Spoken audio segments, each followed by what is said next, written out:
During the 45th session of the Gulf Cooperation Council, Arab leaders demanded an immediate halt to the Israeli attacks on the Palestinian people.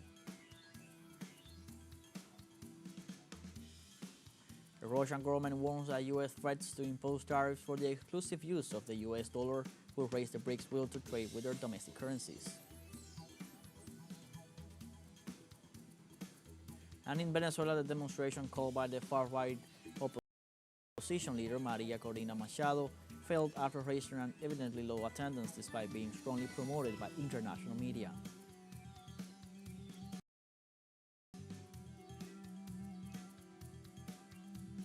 Hello, welcome to From the South. I'm Luis Alberto Matos from the teleSUR studios in Havana, Cuba. We begin with the news.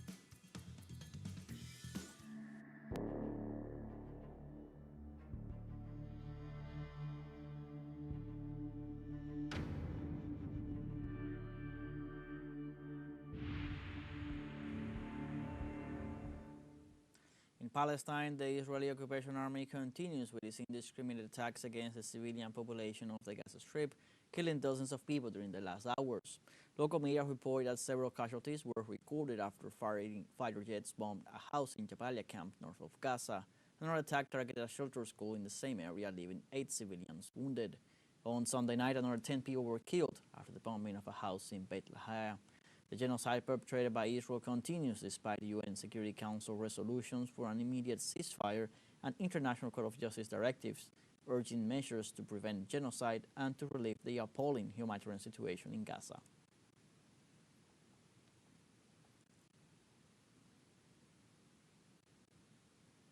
And the Israeli genocidal forces hit the occupied West Bank, annihilating at least 4 people.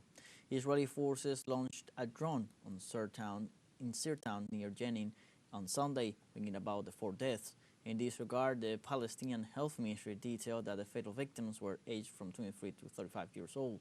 Moreover, the official Palestinian Wafa news agency detailed that after the attack, a large group of Israeli soldiers moved into the area to take over the nearby olive groves. In all, at least 780 Palestinians have been killed in the occupied West Bank, adding to the Palestinian death toll of 44,429 since the onset of the genocide in October 2023.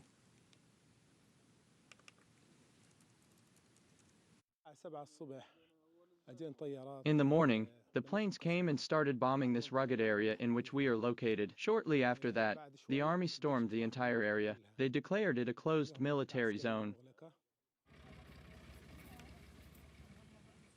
In Palestine, the Islamic resistance movement Hamas called for the creation of an international committee to investigate Israel for using banned weapons in Gaza.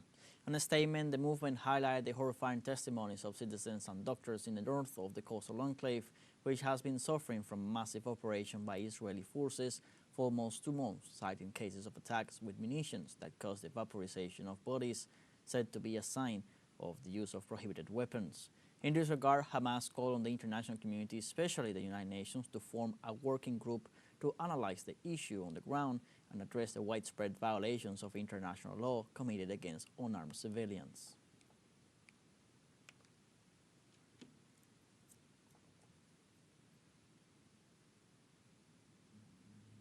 Arab leaders demanded Monday an immediate halt to the Israeli attacks on the Palestinian people during the 45th session of the Gulf Cooperation Council held in Kuwait. In an official statement, the GCC leaders underscored their strong support for the Palestinian cause and its sovereignty over all Palestinian territories occupied since June 1967. They further urged for establishing an independent Palestinian state with East Jerusalem as its capital. In this regard, the Council's Secretary General Yassim al-Budaiwi stressed the need for the international community to take steps on working comprehensively to achieve an immediate and permanent ceasefire.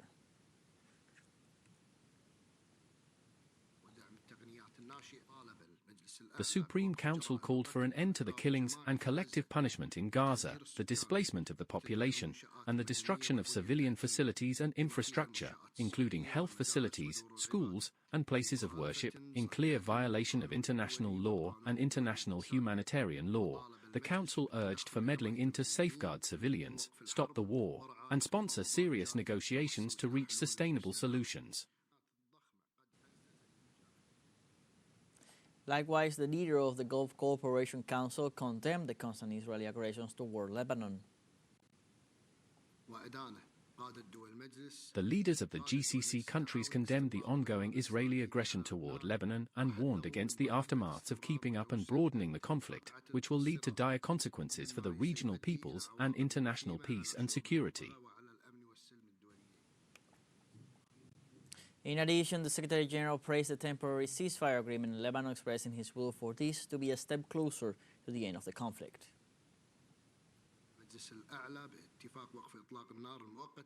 The Supreme Council welcomed the temporary ceasefire agreement in Lebanon, and the entity looked forward to it being a step towards stopping the war, the withdrawal of Israel from Lebanese territory, the implementation of Security Council Resolution 1701, and the return of the displaced and immigrants to their homes. The leaders expressed their full solidarity with the brotherly Lebanese people, recalling the efforts of the State of Kuwait and the GCC initiative on Lebanon.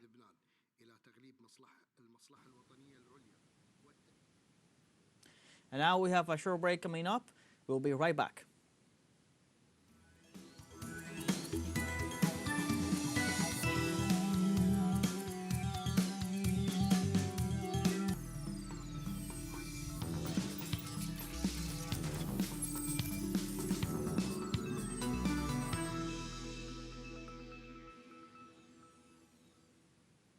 Welcome back. The Russian government warns that U.S. threats to impose tariffs for the exclusive use of the U.S. dollar will raise the Brics' will to trade with their domestic currencies. The spokesperson of Kremlin, Dmitry Peskov, announced to strengthen the trade policies of the Brics agenda following the statements of the U.S. President-elect Donald Trump about imposing trade tariffs on all products of the Brics countries. The authority further ensured that the U.S. dollar is no longer enticing as a reserve currency, neither for the Brics nor for the world. Moreover, Peskov foresaw that the decline in the use of the U.S. dollar will continue to take its course. Subsequently, the Brics have been debating on the introduction of a joint currency from August 2023 to reduce dependence on the U.S. dollar and euro, in addition to defending the country's sovereignties.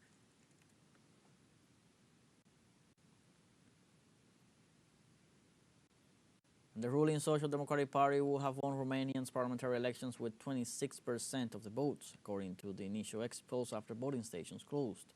The Ultra-Nationalist Alliance for the Union of Romanians would have been in second place with up to 20% of the ballots, and in third place the ruling National Liberal Party with around 15%. In this context, analysts had expected a shift to the right in Romania after the unexpected victory of Călin Georgescu in the presidential election a week ago. The recount should ratify the polls, which last week failed because they did not predict Georgescu's victory.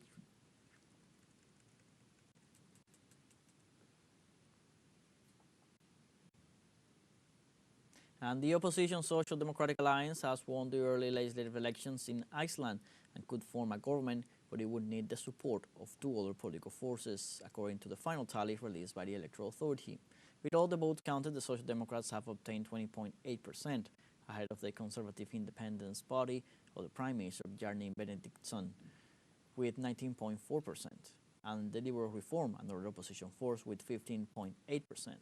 The result represents the second electoral defeat of the Independence Party since Iceland separated from Denmark in 1944, a hard blow for the coalition that has governed for the last 7 years.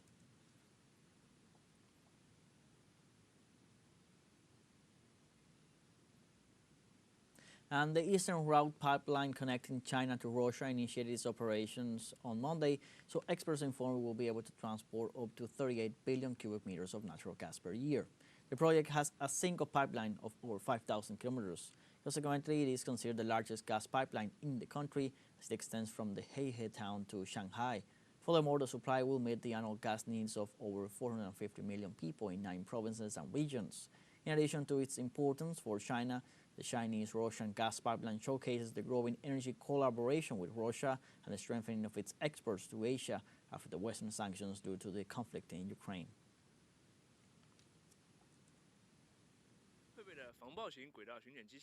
The launch of the pipeline significantly improves the reliability and flexibility of gas supply in eastern China. The project's annual supply capacity has grown from the initial 5 billion cubic meters to 38 billion cubic meters today, ensuring sufficient gas supply for peak demand periods that will extend from this winter to next spring.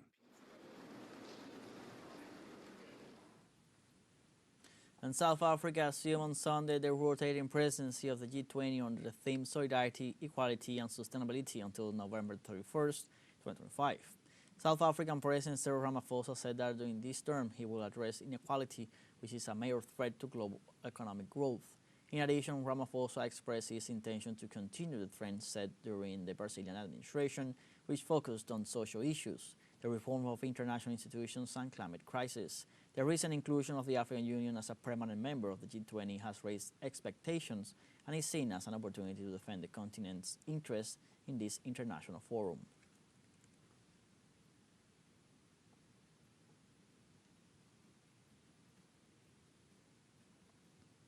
And in Guinea, dozens of people were killed in clashes between fans during a football match.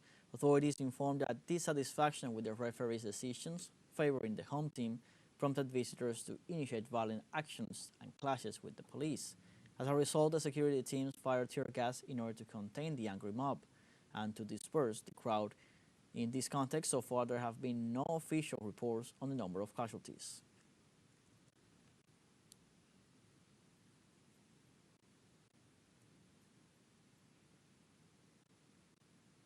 The United Nations Secretary General Antonio Guterres has warned of a resurgence of chemical weapons that threatens progress toward ending their use on the planet.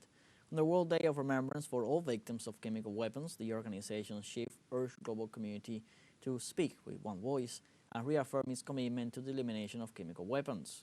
Guterres also urged to fulfill the promise of the Pact for the Future, which calls for a world free of chemical weapons. Likewise, the Chemical Weapons Convention prohibits the development, production, stockpiling, and use of this menace and mandates the destruction of existing production facilities.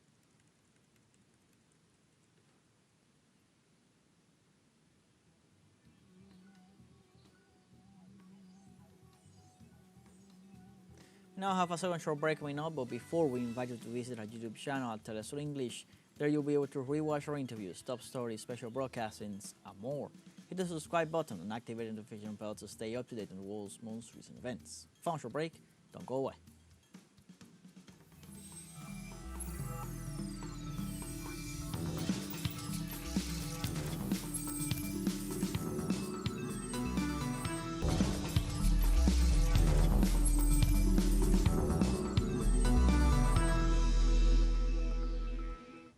Welcome back. In Venezuela, the demonstration called by the far-right opposition leader Maria Corina Machado failed after raising a low attendance despite being strongly promoted by international media. In contrast with the mobilizations in defense of peace and in spite of the media strategies employed to promote participation in the social networks, the far-right did not manage to gather people at the point established for the rally. The low attendance demonstrates the lack of interest of their followers in the mobilization, and more specifically, in the Venezuelan far-right figures who have failed to keep their promises, especially that of staying in the country. The Venezuelan International Tourism Fair close positioning the country as an attractive international destination and promoting its economic development. Venezuela es un país en paz, es un país seguro. Venezuela is a country at peace. It is a safe country. And it is a country that, despite unilateral sanctions, is growing and advancing in prosperity. Venezuela is not stopped by anyone, and this must also be said. This is a recognition to our president. It is a recognition to the persistence and courage of a man who, despite immense difficulties, remains strong. He manages to face the sanctions and grows together with his people. So the FITVEN has achieved several objectives. There is a political objective, which is the recognition of the country. There is an economic objective, which is a country that grows in the midst of difficulties. And there is a human objective, which is the reunion with the people. We see here the representatives of the Brics. We have Russia here, we have China, and we also have South Africa. The four of them represent, almost, half of the population of the world.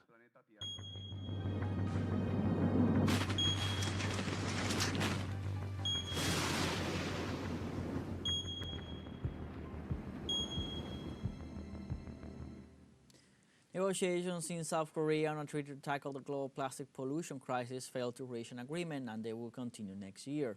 Negotiations in Busan, a port city in South Korea, failed to produce the first legally binding treaty on plastic pollution by the end of 2024. Some plastic-producing countries and oil and gas nations failed to agree on production limits. For any proposals to be included in the treaty, all nations must agree. The world produces more than 400 million tons of new plastic every year, and without a policy change, it could increase as much as 70% by 2040.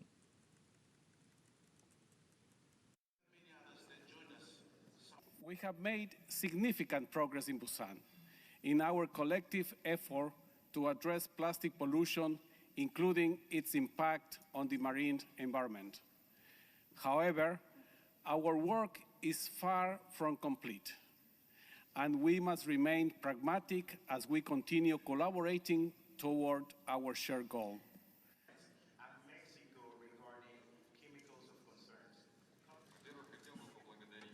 We have tested the resilience of our planet to its limit. Now is the time for us to push our own limits and honor the trust placed in us. You have the INC Secretariat and my unwavering support to get this done. Thank you. Thai authorities raised the death toll from 9 to 22 as a result of floods affecting the south of the country. The storm has further raised over 664,000 homes, making the government find shelters to over 22,000 evacuees. In addition, disaster prevention authorities reported that floods continue hitting 7 provinces, so the alert is expected to be kept until Thursday. In the past 15 days, storms have caused severe flash flooding in Malaysia, namely in the northern states, leaving at least 3 deaths and over 131,000 evacuees.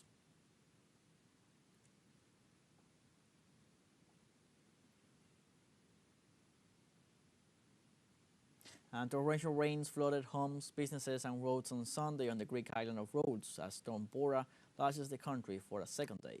No injuries were reported in Rhodes, but firefighters received dozens of evacuation calls. Flooding swept cars and debris into the town of La Lissos, damaging people's homes and property. On the other hand, 2 men had died on the island of Lemnos as torrential rains and hurricane-force winds had caused also flooding. According to the National Meteorological Service, damage has also been reported in Greece's second largest city, Thessaloniki, on the mainland, as rain and storms are likely to affect most of the country in the coming hours.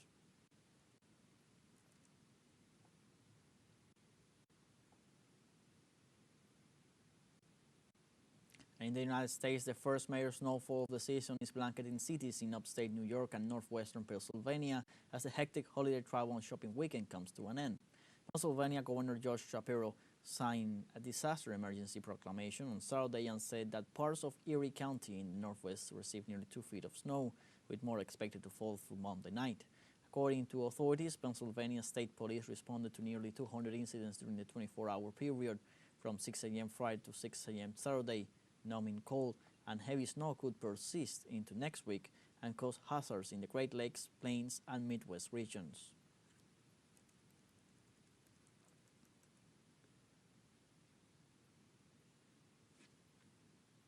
The President of the United States, Joe Biden, pardoned his son, Hunter Biden, for 2 criminal charges related to weapons and tax convictions in Delaware and California. In a statement, President Joe Biden said he had signed a pardon for his son Hunter on 2 criminal charges, arguing that they were politically motivated. This decision contradicts the head of state's previous statements that he would not interfere in the U.S. Justice Department's sentencing and would not use the extraordinary powers of the presidency to benefit members of his family.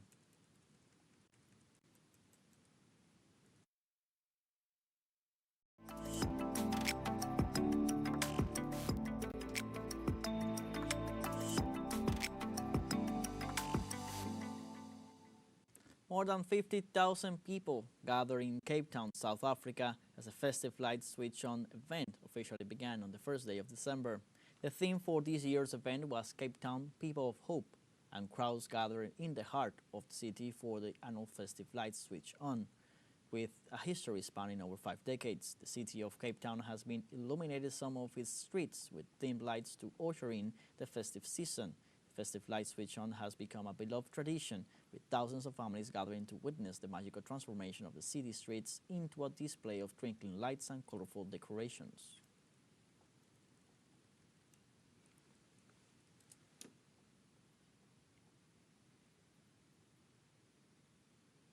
Like this, we have come to the end of this news brief. You can find these and many other stories on our website, telesurenglish.net.